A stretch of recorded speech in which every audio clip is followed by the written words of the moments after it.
हरे कृष्णा। तो आज हम पढ़ने वाले हैं अध्याय 4 दिव्य ज्ञान श्लोक संख्या 35 4.33। श्रेयान् द्रव्यमयात्यज्ञात् ज्ञानि यज्ञ परन्तप सर्वं कर्मखिलं पार्थ ज्ञाने परिसमाप्यते। हे परंतप, द्रव्य यज्ञ से ज्ञान यज्ञ श्रेष्ठ है। हे पार्थ, अंत तो गत्वा सारे कर्म यज्ञों का अवसान दिव्य ज्ञान में होता है। तात्पर्य शिल प्रभुपाद के द्वारा। प्रभुपाद की जय। समस्त यज्ञों का यही एक प्रयोजन है कि जीव को पूर्ण ज्ञान प्राप्त हो, जिससे वह भौतिक कष्टों से छुटकारा पाकर अंत में परमेश्वर की दिव्य सेवा कर सके। तो भी इन सारे यज्ञों की विविध क्रियाओं में रहस्य भरा है, और मनुष्य को ये रहस्य जान लेना चाहिए। कभी कभी कर्ता की श्रद्धा के अनुसार यज्ञ विभिन्न रूप धारण कर लेते हैं। जब यज्ञकर्ता की श्रद्धा दिव्य ज्ञान के स्तर तक पहुंच जाती है, तो उसे ज्ञान रहित द्रव्य यज्ञ करने वाले से श्रेष्ठ माना जाता है, क्योंकि ज्ञान के बिना यज्ञ भौतिक स्तर पर रह जाते हैं और इनसे कोई आध्यात्मिक लाभ नहीं हो पाता। यथार्थ ज्ञान का अंत कृष्ण भावनामृत में होता है, और दिव्य ज्ञान की सर्वोच्च अवस्था है। ज्ञान की उन्नति के बिना यज्ञ मात्र भौतिक कर्म बना रहता है। देखिए, महत्वपूर्ण लाइन है, इसको दोबारा सुनिए। ज्ञान की उन्नति के बिना यज्ञ मात्र भौतिक कर्म बना रहता है, किंतु जब उसे दिव्य ज्ञान के स्तर तक पहुंचा दिया जाता है, तो सारे कर्म आध्यात्मिक स्तर प्राप्त कर लेते हैं।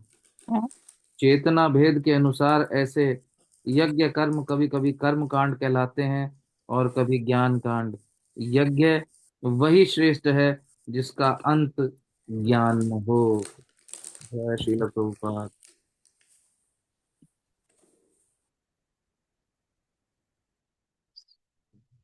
सभी म्यूट रखें, अपने आप को ध्यान पूर्वक चेक कर लें, कुछ भक्तों के यहाँ से आवाज आती रहती है। यस, तो कल का जो हमारा श्लोक था, जो हमने चर्चा की थी, वहां भगवान क्या बता रहे थे कि बिना यज्ञ के सुख पाना, उस सुख की कल्पना करना एक तरह से ये थोड़ा कठिन है। तो चाहे जब इस लोक में ही बिना यज्ञ के सुख प्राप्त नहीं हो सकता, तो फिर परलोक में तो बिल्कुल ही नहीं। और हमने चर्चा की थी कि किस प्रकार जीव अज्ञानता में कार्य करता है और फिर पाप कर्मों में लिप्त हो जाता है, और उसके बाद पाप कर्मों में लिप्त होने के कारण क्या होता है, उसके भीतर आसक्तियां बढ़ती हैं इस भौतिक जगत से, और फिर अंत में उन आसक्तियों के कारण उसे दुख प्राप्त होता है। वहीं इसके विपरीत जीव की जो स्थिति है, जो वो आनंद अनुभव करना चाहता है, सच्चिदानंद भगवान का अंश होने के कारण जीव भी सदैव आनंद की खोज में रहता है। यदि आनंद चाहिए तो क्या करना है, भगवत गीता जैसे ग्रंथों का दिव्य ज्ञान लेना होगा, और उस ज्ञान के द्वारा फिर यज्ञ करने होंगे, और यज्ञ से फिर वो मोक्ष की ओर धीरे धीरे अग्रसर हो सकता है। तो भक्तिमय कर्मों के द्वारा धीरे धीरे हमारी क्या है, आसक्ति खत्म होती है। और यही इस जगत में सुख का, जब तक हम जीवित हैं इस भौतिक शरीर में, सुख पूर्वक रहने का, और जब ये शरीर समाप्त हो जाता है, मृत्यु का क्षण होता है, तो उस क्षण मोक्ष प्राप्त करने का मार्ग है। ये हमने कल चर्चा की थी। और आज का जो श्लोक है उसमें क्या बता रहे हैं, यहाँ पर भगवान द्रव्य यज्ञ और ज्ञान यज्ञ के विषय में बता रहे हैं, कंपैरिजन बता रहे हैं दो यज्ञों में। तो द्रव्य यज्ञ क्या है, जिसका क्या कहना चाहिए, द्रव्य यज्ञ मतलब जिसका मुख्य जो रूप प्रारूप है वो धन है, और ज्ञान यज्ञ जिसका आधार, इस प्रारूप या आधार जो है वो ज्ञान है।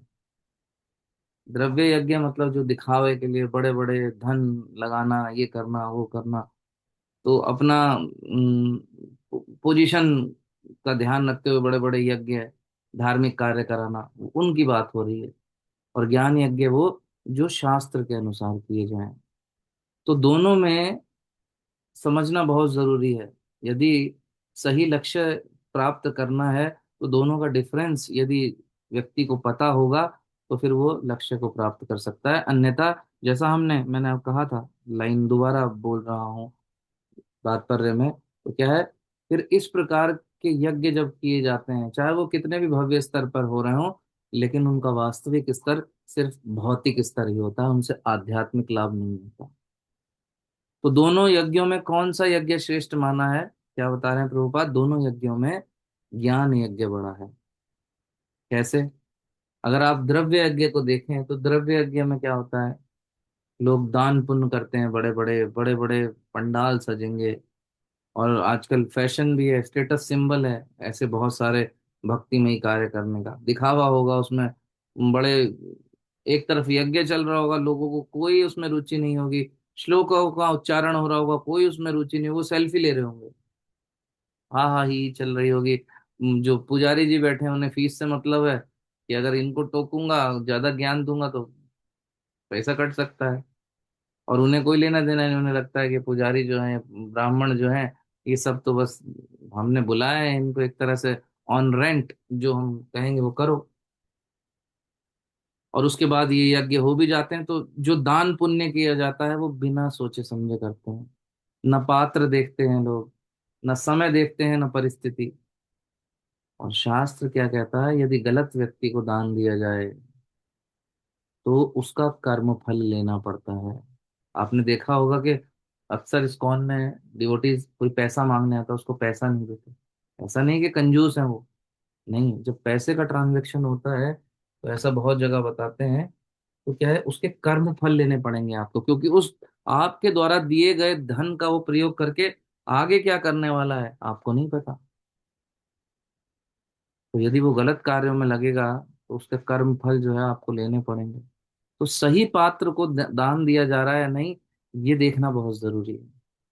और सही पात्र कौन है? जो आपके द्वारा दिए गए धन को कृष्ण की सेवा में लगाए, अपनी इंद्रिय तृप्ति में नहीं।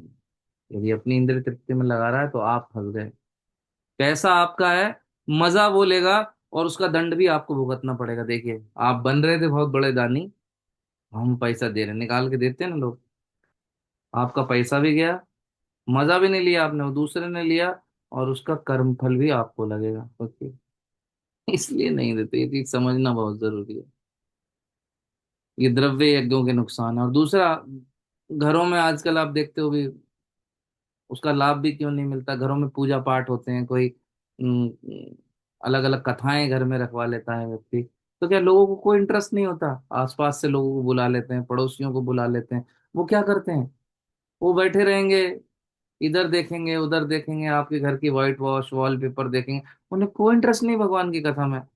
सो जाएंगे दीवार के साथ लग के, नींद आ रही है। कई बार तो कथाओं में लोग खर्राटे सुनाई देने लगते हैं, बताइए। और अगर सो नहीं रहे तो फिर बातें चालू रहती हैं, हाँ हाँ ही हु, ये सब बातें चलती रहती हैं। ग्राम चर्चा, प्रॉपर्टी के रेट बढ़ रहे हैं, सोना महंगा हो रहा है, गिर गया, मोदी जी क्या कर रहे हैं, सोसाइटी में क्या चल रहा है, ये सब चलता रहेगा। और अगर ये सब बातें भी नहीं कर रहे तो वो तो है ही हमारे हाथ में जादू की पुड़िया, हमारा मोबाइल। सत्संग नहीं करते लोग, सैमसंग करते हैं आजकल, सत्संग से ज्यादा सैमसंग। वो मोबाइल में रील्स, उंगलियां बस ऐसे ऐसे चलती रहेंगी, व्हाट्सएप, फेसबुक, इंस्टाग्राम। तो क्या उससे क्या प्राप्त होने वाला है? इसलिए द्रव्य यज्ञ जो है ये इतना प्रभावी नहीं है। जबकि इसके विपरीत जो ज्ञान यज्ञ की बात कर रहे हैं, वो क्या है, जहाँ ज्ञान प्रभावी है। और वो कैसे होता? ज्ञान यज्ञ की चेन क्या है? सबसे पहले गुरु से ज्ञान लिया जाता है कि हमें करना क्या है। ये भगवत गीता रूपी जैसे शास्त्रों का ज्ञान, वो क्या हमें कहते हैं, गुरु क्या कहते हैं। और उस सही ज्ञान में जब यज्ञ किए जाते हैं शास्त्रों के अनुसार, क्यों करना है, किए जाने वाले यज्ञ का उद्देश्य क्या है, करवाते समय या करते समय उस यज्ञ को चेतना कैसी होनी चाहिए, ये सब ज्ञान होना आवश्यक है। और जब सही ज्ञान में यज्ञ किया जाता है तो फिर क्या प्राप्त होता है? उसके रिटर्न में दिव्य ज्ञान। वहीं जो द्रव्य यज्ञ किया, ऐसा नहीं है कि उसका लाभ नहीं होता, अल्प लाभ होता है। पुण्य कर्म आपको मिलेगा जिससे आप मैक्सिमम स्वर्ग तक जाकर आनंद ले सकते हो, या इस भौतिक जगत में थोड़ा धन या कोई मनोकामना पूर्ति ये होगा। जबकि यज्ञ का लक्ष्य ये नहीं है। इसके विपरीत जब सही ज्ञान में गुरु साधु और शास्त्र के अलाइन होकर इस यज्ञ को किया जाता है तो उसका एंड रिजल्ट क्या मिलता है? दिव्य ज्ञान। और किस बात का दिव्य ज्ञान? कैसे पता करेंगे कि दिव्य ज्ञान प्राप्त हो रहा है? इस भौतिक जगत से, इस संसार से, भौतिक संसार से विरक्ति जागृत होती है कि ये है इसका, आपको अनुभव होने लगेगा। भौतिक जगत से विरक्ति और भगवान से आसक्ति, और धीरे धीरे यही क्या है, मोक्ष की ओर अग्रसर होने की अवस्था है। ऐसा नहीं कि बस किसी की मृत्यु हो गई तो, बहुत लोग सोचते हैं ना कि वो मर गए तो बस सब क्या जाके भगवान में लीन हो जाना है, भगवान में लीन हो गए, मर गए तो ऐसा नहीं होने वाला है। मोक्ष प्राप्त करने का प्रोसीजर बताया ना भगवान ने। और अगर सही अर्थ में, सरल अर्थ में समझे तो मोक्ष का अर्थ क्या है? भौतिक संसार से विरक्ति। समझिए क्यों कह रहा हूं मैं ये बात। इस शरीर में रहते रहते भी यदि इस भौतिक संसार से विरक्ति हो जाए, इसका मतलब, विरक्ति का मतलब ये नहीं सोचना कि घर छोड़ के जाना है। इस संसार में रहते हुए ही विरक्ति का मतलब है सिर्फ कर्तव्य आप समझें अपना। घर परिवार है तो हम कर्तव्य करना है, हमें हमें धन लाना है, पालन पोषण के लिए व्यवस्था करनी है, माताएं अपना कर्तव्य समझ रही हैं घर पे। अति अधिक आसक्त नहीं है, ये मेरा घर है, मेरा शहर है, ये मेरी गाड़ी है, ये मेरा देश है, इन सब चीजें, मेरा परिवार है, हाय मेरा बच्चा। नहीं, मंदिर क्यों चला गया, ब्रह्मचारी ना बन जाए, हाय मेरा बच्चा। ये सब आसक्तियां बांध देंगी। लेकिन सही यज्ञ जब दिव्य ज्ञान प्रदान करेगा तो ये विरक्ति की ओर बढ़ेगा, इस भौतिक संसार से आसक्तियां कम होंगी, और यही मोक्ष का असली अर्थ है, और मोक्ष की ओर अग्रसर कराने वाला मार्ग है।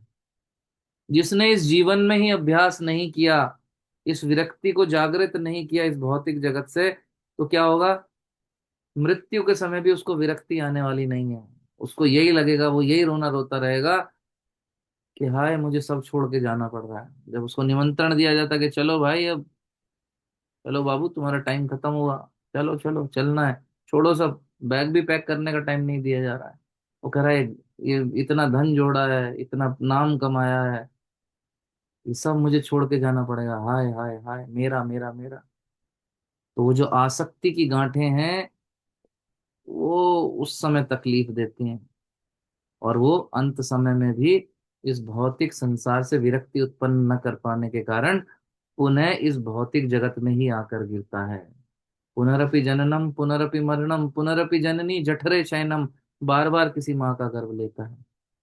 और यदि किसी ने भक्ति कर्म, भक्तिमयी कर्म किए हैं, लेकिन आसक्ति भी फंसी है उस समय, तो फिर भौतिक जगत में तो आता है, लेकिन एक भक्त का परिवार मिलेगा, मनुष्य शरीर मिलेगा, उसे वो परिस्थिति मिलेगी कि वो पुनः भक्ति कर सके, भक्ति करते हुए धीरे धीरे आसक्तियों की गांठों को कम कर सके, और अंत समय में विरक्ति भाव में रहकर भगवान का स्मरण करते हुए निकल जाए यहाँ से आगे। लेकिन वहीं जो व्यक्ति इस मनुष्य शरीर में रहकर भी थोड़ी भी भक्ति नहीं करते, सिर्फ इंद्रिय तृप्ति करते हैं, और अंत समय में विरक्ति तो निसंदेह, मतलब कोई डाउट ही नहीं है कि उनको विरक्ति आने वाली नहीं है, आसक्त रहेंगे इस भौतिक संसार से, तो पुनः इस भौतिक संसार में आएंगे, और क्योंकि भक्तिमय कर्म नहीं करे हैं तो वो निम्न योनियों में जाएंगे। ये समझना जरूरी, कितना बड़ा खतरा है सोचिए। और दिव्य ज्ञान हमें इस खतरे से ही बचा रहा है, हमारी रक्षा कर रहा है। अभी हमने मोक्ष की बात की थी, लेकिन ये भी समझना जरूरी है कि इन यज्ञों का परम लक्ष्य मोक्ष भी नहीं है, मोक्ष भी नहीं है। पूरा प्रोसेस क्या है? गुरु से ज्ञान लेना, यज्ञ करना, यज्ञ से प्राप्त होगा दिव्य ज्ञान, दिव्य ज्ञान से विरक्ति उत्पन्न होगी, और यह है मोक्ष का मार्ग, मोक्ष की ओर अग्रसर होंगे। लेकिन मोक्ष लक्ष्य नहीं है, तो क्या लक्ष्य है? भगवान की भक्ति करना। इस मार्ग पे आप बढ़ रहे हो मोक्ष की ओर, लेकिन उसमें एक और आपको एलिमेंट ऐड करना है, वो है भगवान की भक्ति। जब भगवान की भक्ति करते हैं तो ये लोग पूरा होता है, और उसका फिर एंड रिजल्ट जो आता है वो है कृष्ण प्रेम। सुबह पढ़ते हैं ना हम 10 नाम अपराध में, कि हमें जीवन का परम लक्ष्य शीघ्र से शीघ्र प्राप्त हो, जो है कृष्ण प्रेम। वो कृष्ण प्रेम जो ढूंढ रहे हैं हम, परंतु खो गया है हमारे हृदय में। वो ही वास्तव में असली लक्ष्य है यज्ञों का। यज्ञों का लक्ष्य धन नहीं है, भौतिक उपलब्धियां पाना, स्वास्थ्य, घोड़ा गाड़ी, धन परिवार, ये सब नहीं है। ये सब तो बाई प्रोडक्ट हैं, साइड बाय साइड अपने आप मिल जाते हैं। यज्ञों का असली लक्ष्य है भगवान की भक्ति करना, कृष्ण प्रेम प्राप्त करना। और जिसे ये उद्देश्य क्लियर नहीं है, तो फिर उसके द्वारा किए गए जो यज्ञ हैं उसका कोई लाभ नहीं, वो टाइम वेस्टेज है। क्योंकि जितना अधिक वो द्रव्य यज्ञ करके भौतिक उपलब्धियों को पाता रहेगा, उसकी इस भौतिक जगत में उतनी अधिक आसक्ति बढ़ती रहेंगी। और जितनी आसक्ति बढ़ेगी वो उतना ही फंसेगा, और जितना फंसेगा उतना ही उसे यहाँ पर दुख मिलता रहेगा। तो हमें इस ज्ञान यज्ञ को, इस दिव्य ज्ञान को लेकर ग्रहण करके स्वयं की रक्षा करनी है। धर्म रक्षति रक्षितो, जो धर्म के मार्ग पर चलेगा धर्म भी उसकी रक्षा करेगा। तो अपनी रक्षा अपने हाथ, अपने कार्यों को भक्तिमय कार्य बनाना होगा, तब जाकर कहीं वो स्थिति होगी कि इन यज्ञों के द्वारा हम धीरे धीरे भगवान की ओर बढ़ सकें, भगवान का प्रोटेक्शन पा सकें, और सुख में रह सकें, चाहे वो ये भौतिक जगत हो, चाहे फिर इस भौतिक जगत से पलायन के बाद का जीवन हो। हरे कृष्ण कृष्ण कृष्ण हरे हरे, हरे राम राम राम हरे हरे। भगवद गीता यथारूप की जय, शील प्रभुपाद की जय, सभी उपस्थित भक्तों की जय, निताय गौर प्रेमानंद। हरि हरि बोल।